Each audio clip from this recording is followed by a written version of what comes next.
ओम शांति।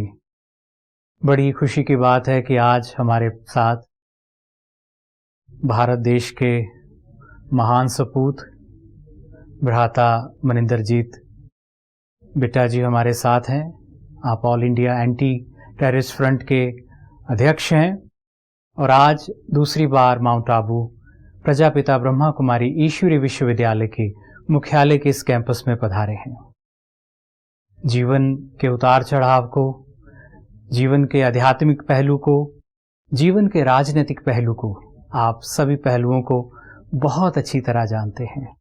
परमात्मा में आपकी असीम श्रद्धा है, जीवन अपना गुणों से सजाया है और निर्भयता की एक सजीव मूर्ति है। ऐसे सर्व के प्रिय मनिंदरजीत बिट्टा जी से आइए बात करते हैं एक मुलाकात में। स्वागत है आपका जी। ओम शांति, सत श्री अकाल जी। मनिंदर जी, आपसे मिलके पहली नज़र में बड़ा अच्छा लग रहा है। आपसे एक स्वमान की, देश के प्रेम की खुशबू मुझ तक पहुंच रही है। कैसा महसूस हो रहा है आपको इस आध्यात्मिक परिसर में आके? पहले तो मैं आज बड़ा भावुक हूँ क्योंकि कोरोना काल में मैं जब हमारी दादी माँ हमसे दूर चले गए तो मुझे उन्होंने राखी बांधी थी। वो राखी मैं साथ ही लेके आया हूँ। जो मुझे याद है, एक बहनों ने, दादी माँ ने मुझे आशीर्वाद दिया था। और कोरोना काल के कारण मुझे भी कोरोना हुआ था। मैं बड़ा मन था कि मैं उसी वक्त पहुंचूं। सफर कर सकते थे, ट्रेन चलती नहीं थी, प्लेन में आ नहीं सकते थे। आज हम निकले हैं, मैं बड़ा भावुक हूँ। आज मैं उनको श्रद्धांजलि देने के लिए एक भावुक मन से यहाँ पे उनके चरणों में आया। दादी जी का स्नेह ऐसा था क्योंकि जिनका स्नेह निश्चल होता है वो मन की गहराइयों को कहीं छू जाता है। उनके आशीर्वाद में भी बड़ी ताकत होती है जो आपको जीवन में मूल्यों पर चलने की प्रेरणा देती है, शक्ति देती है। और इस आध्यात्मिक धरती से तो यही संदेश जाता है, यही आशीर्वाद सबको जाता है। आध्यात्मिक भूमि पर आज आप यहाँ विराजमान हैं। जीवन में आपके अनेक उतार चढ़ाव आए हैं, हर स्थिति परिस्थिति से आप गुजरे हैं। कैसे आप उनसे अपने आप को उभारते हैं? देखो जी, बचपन जो मेरा था, 6 या 7 साल की उम्र में, एक तरफ हरमंदिर साहिब, एक तरफ जलियांवाला बाग, एक तरफ हमारी छोटी सी हवेली जी। हम ग्रैंडफादर के साथ जलियांवाला बाग में बुजुर्ग के वॉक के लिए जाते थे। तो बच्चा था, पकड़ के ले जाते।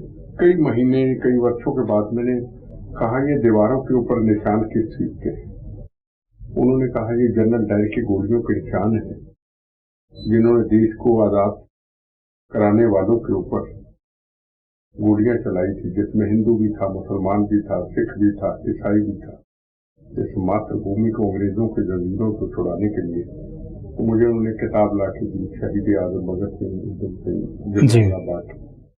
प्रेरणा मिली। 3-4 महीने लगे। फिर उनकी हाथ पकड़ के वहां लाल खून की मिट्टी पे शपथ ली थी, आजादी उन्होंने लेके दे दी, आजादी की रक्षा करें। तो बचपन से ही उस शहीदों की मिट्टी से ही हमें प्रेरणा मिली जी। आजादी शहीद आजम भगत सिंह, राजगुरु सुखदेव, मंगल पांडे, सफाकुल्ला खां, रानी झांसी, तात्या टोपे, जलियांवाला बाग के हिंदू, मुस्लिम, सिख, ईसाई, लाला लाजपत राय ने तो खून दे के दे दी। अब इस आजादी की हम रक्षा करेंगे। वो जिंदगी की शुरुआत है। तो वहां से आपने प्रेरणा पाई और वो बल जो है, एक तरफ हरिमंदिर साहब का बल, एक तरफ आज़ादी के दीवानों का बल, तो आपको जीवन भर प्रेरणा देता रहा और आप खुद उभरते रहे कि सदा ही इस देश की सेवा करनी है। आपने आज़ादी की बात की है। दुश्मन कई तरह के हैं, सरहद के उस पार, कुछ देश के अंदर। और हरिमंदिर साहब की बात आई है तो ग्रंथ में बड़ी गहरी बात आती है कि काम, क्रोध, लोभ, अहंकार वो मानव के सबसे बड़े दुश्मन है जो उसके अंदर है। आप क्या कहना चाहेंगे, कैसे जीत पाई जाए उन पे? सामने मैं आया हूँ दादी माँ के बहनों के स्थान पे आया हूँ। यहाँ शांति सिखाई जाती है। कलयुग क्या है, क्या था, क्या है, उसके बारे में बताया जाता है। मनुष्य का जीवन क्या है, अहंकार, क्रोध, उनसे किस तरीके से छुटकारा मिले वो बताया जाता है। मैं आज तक ये नहीं समझ पाया, हिंदुस्तान ने पूरी दुनिया के अंदर ये लड़ाई झगड़े, ये गोला बारूद, बहनों के सुहाग उजड़ते, बच्चे यतीम होते, खून की नदियां बहती, जो तालिबान में आप देख रहे हैं, अफगानिस्तान में देख रहे हैं, बच्चों का फिक्र ही नहीं। ये छोटे बच्चे हैं, रो रहे हैं, भूखे हैं, प्यासे हैं, मानवता मर गई। वो मानवता मरने का मतलब अहंकार जी, सिर्फ मैं। आज अफगानिस्तान लिया है, कल हम आगे बढ़ेंगे, फिर आगे बढ़ेंगे।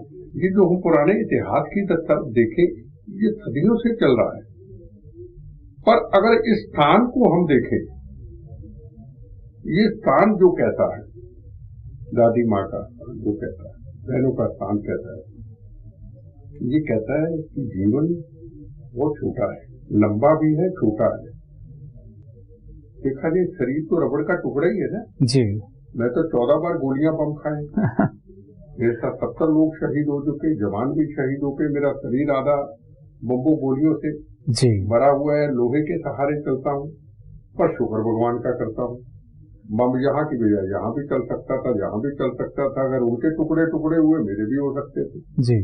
पर हाँ, भगवान ने कहा ये जिंदगी का तमाशा देख के आना, इंसान किस तरफ जा रहा है, मैं ये बनूंगा, मैं वो बनूंगा।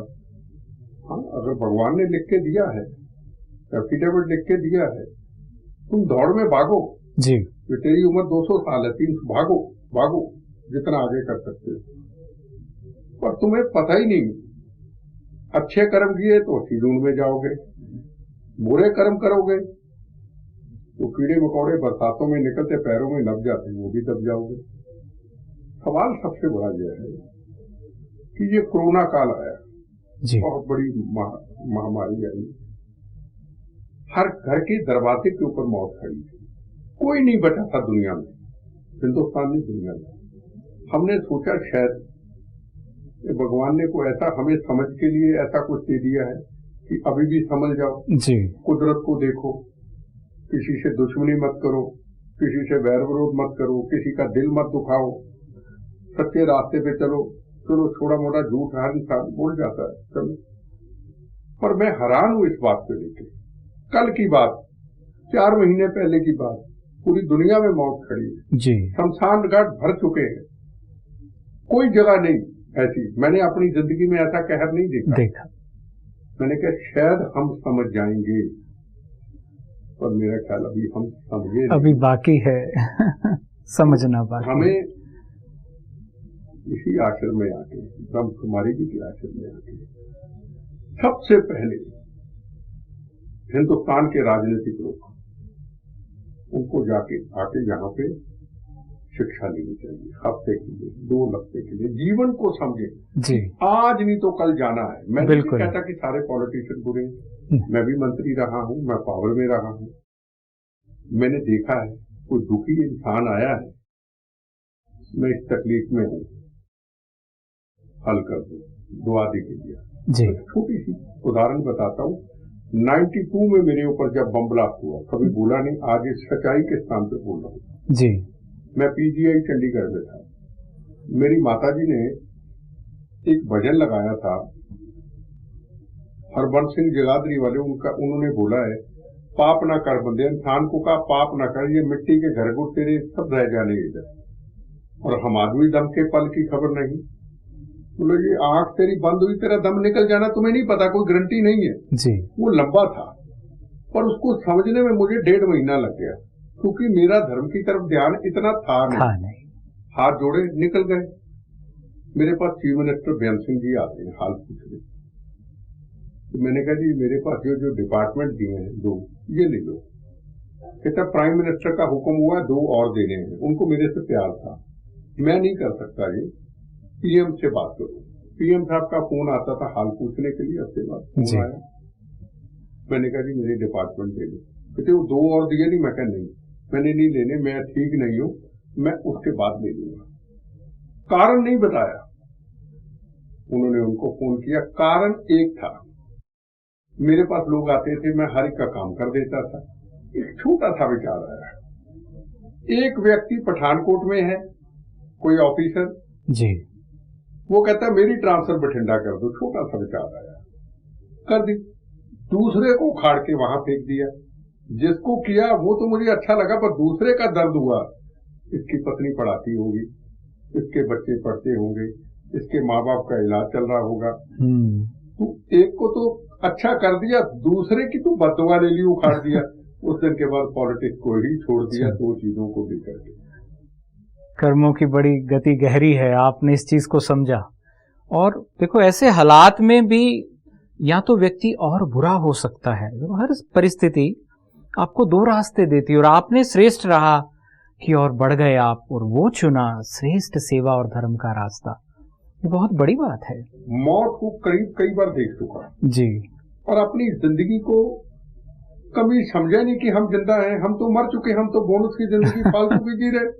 जी, जिस आदमी ने आगे गाड़ी चल रही है, बंदूक सामने, बम्बों से बंदूक को उड़ते हुए देखा है, उसका सिर उड़ते हुए देखा है, फिर मैं कहूं यार मैं तो ये बनूंगा।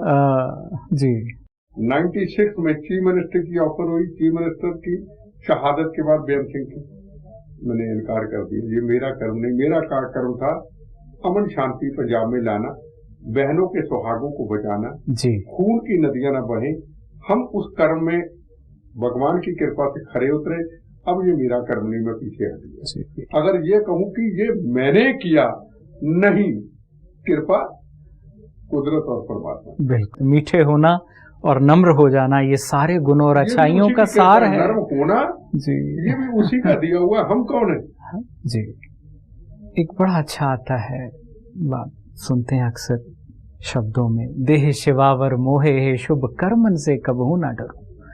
जब ये आप बात सुनते हैं, इतनी जीवन का रहस्य लिए, अमृत लिए है, आपको क्या प्रेरणा मिलती है?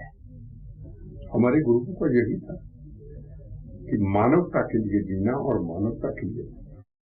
गुरु गोविंद सिंह महाराज, उनके 2 छोटे साहबजादों को नींव में चढ़वा दिया गया। हिंद की चादर गुरु तेग बहादुर महाराज मानवता की खातिर, राष्ट्र की खातिर अपने जीवन को बलिदान कर दिया जी। गुरु अर्जन देव जी कुर्बानी कुर्बानी शहाते ही शहाते हैं। पर क्या जो कर्म उन्होंने किए वो कर्म हमने किए? ये सिर पे पगड़ी, खून उनका बहा, शहाते उन्होंने दी, पगड़ी मुफ्त में मिल गई। क्या इस पगड़ी की इज्जत कर पाए? क्या 26 जनवरी को लाल किला के अंदर एक तरफ गुरु तेग बहादुर महाराज साहब का विराजमान, और वो लाल किला से हुक्म जारी होता है शहादत का, और उसी लाल किला में तिरंगा झंडा लहराया जाता है और उसी को अपमानित किया जाता है। दाग किस पे आया? मैं हमेशा कहता हूं ये पगड़ी नहीं है, ये ताज है, और बहुत बड़ी जिम्मेवारी का ताज है। मैं ताज भी नहीं कहता, जिम्मेवारी का ताज। मैं कहता हूं ये मौत का कफन है। वाह इसको कोई रूप ले सकते हैं जी। ताज भी है अगर अच्छे कर्म करे तो जी। अगर कर्म हमारा मजलूमों को मारना है, या देश का बंटवारा करना है, या कहना है पंजाब हिंदुस्तान से अलग करेंगे, तो फिर हमारे गुरु साहिबानों का भी अपमान है। हम तो एक हैं, हिंदू है, मुसलमान है, सिख है, ईसाई। गुरु नानक देव जी महाराज क्या कहते थे जी? यही कहते थे, मानवता के लिए कहते थे। बिल्कुल, मानव की जात सब एक ही पहचान, एक पहचान है। कौन है? एक नूर से सब जग उपजा।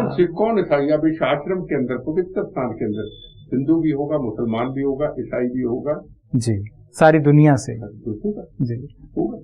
अब जो लोग मजबूत धर्मों में पड़ जाते हैं,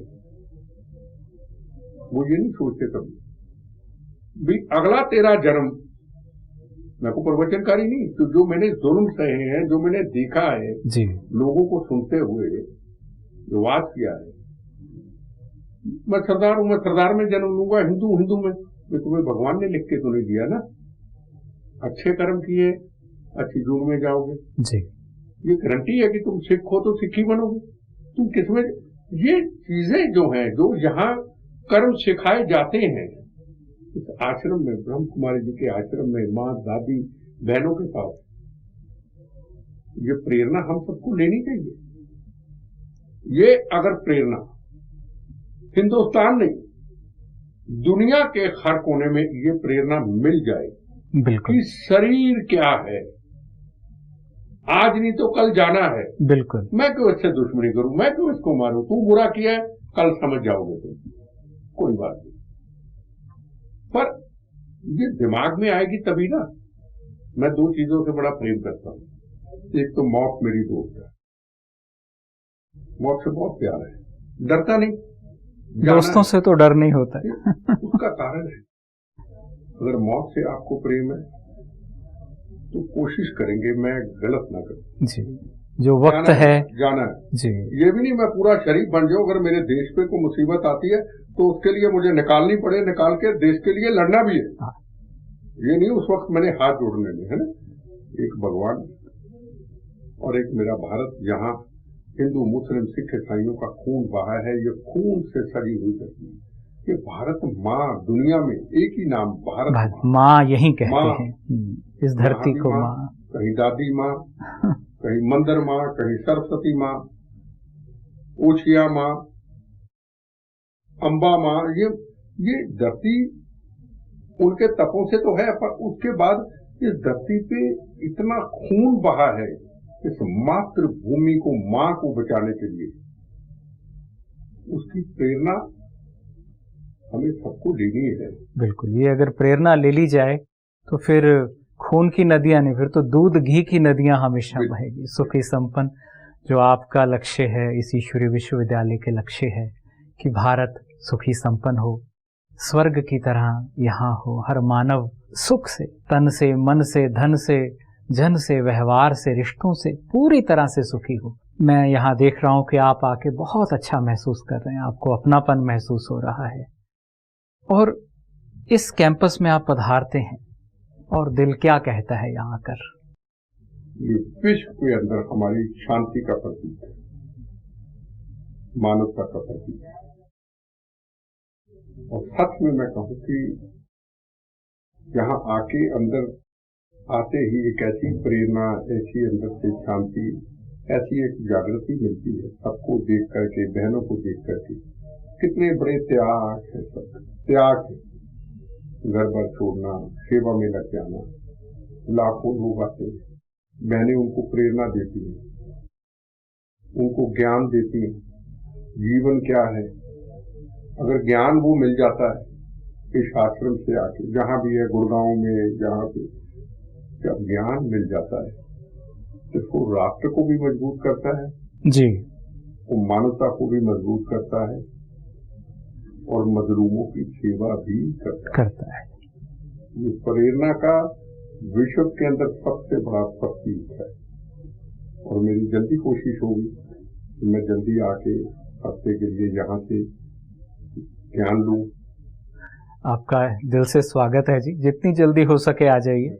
बाबा के घर के द्वार सदा ही खुले हैं, और अब सारी एक मुलाकात की टीम की ओर से, बॉलीवुड स्टूडियो की ओर से हम आपका हृदय से धन्यवाद करते हैं।